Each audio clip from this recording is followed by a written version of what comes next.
বাংলাদেশের রাজনীতিতে দলবদল নতুন কিছু নয়। অনেক রাজনীতিবিদের হাতেখড়ি হয়েছিল আওয়ামী লীগের হাত ধরে। পরে দল ছেড়ে যোগ দিয়েছেন চিরপ্রতিদ্বন্দ্বী বিএনপিতে। এরপর ধীরে ধীরে উঠে এসেছেন বিএনপির শীর্ষ নেতৃত্বে।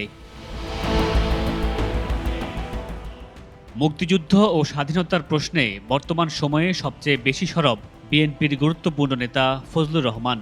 ছাত্র অবস্থায় ছাত্রলীগের কেন্দ্রীয় সভাপতি ও সেক্রেটারি হিসেবে দায়িত্ব পালন করেছেন। একসময় আওয়ামী লীগের কেন্দ্রীয় নেতাও ছিলেন তিনি। আওয়ামী লীগ থেকে যোগ দিয়েছিলেন কাদের সিদ্দিকীর গড়া কৃষক শ্রমিক জনতা লীগ দলে। সেখানেও সুবিধা করতে পারেননি। পরে যোগ দেন বিএনপিতে।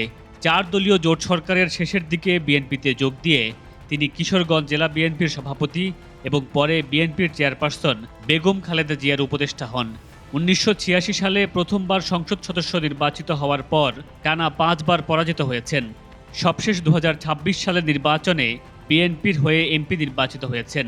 বর্তমানে বিএনপির মন্ত্রিসভায় না থাকলেও দলে বিশেষ মূল্যায়ন আছে ফজলুর রহমানের। 1974 থেকে 75 মেয়াদে ছাত্রলীগের কেন্দ্রীয় সভাপতি ছিলেন মনিরুল হক চৌধুরী। কিন্তু 1988 সালে জাতীয় পার্টির মনোনয়নে প্রথমবার এমপি এবং দলের চিফ হুইপ হন তিনি। তারপর দল বদল করে 2001 সালে বিএনপির মনোনয়নে এমপি নির্বাচিত হয়েছেন। একসময়ের ছাত্রলীগের এই দাপুটে নেতা বর্তমানে বিএনপির অন্যতম প্রবীণ নেতা। মনিরুল হক চৌধুরীর সময়ে ছাত্রলীগের সাধারণ সম্পাদক ছিলেন শফিউল আলম প্রধান।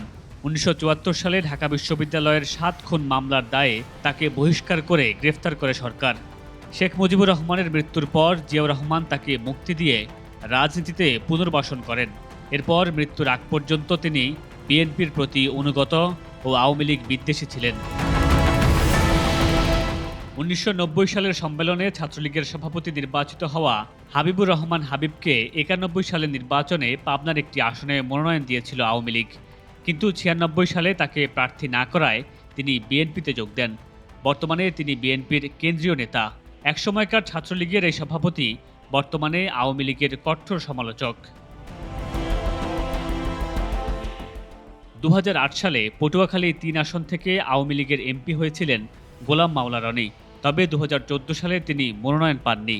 2018 সালে নির্বাচনের আগে দলে অবমূল্যায়িত হওয়ার অভিযোগ তুলে যোগ দেন বিএনপিতে। এমনকি ধানের শীষ প্রতীকে নির্বাচনও করেছেন, কিন্তু জয়ের দেখা পাননি। যদিও বর্তমানে তাকে বিএনপিরও সমালোচনা করতে দেখা যায়। বিএনপি সরকারের বর্তমান মন্ত্রী আব্দুল আউয়াল মিন্টুও একসময় আওয়ামী লীগের রাজনীতির সঙ্গে যুক্ত ছিলেন। পরে বিএনপিতে যোগ দিয়ে বেগম খালেদা জিয়ার উপদেষ্টা হিসেবে দায়িত্ব পালন করেছেন। বর্তমানে তিনি বিএনপির গুরুত্বপূর্ণ নেতাদের একজন।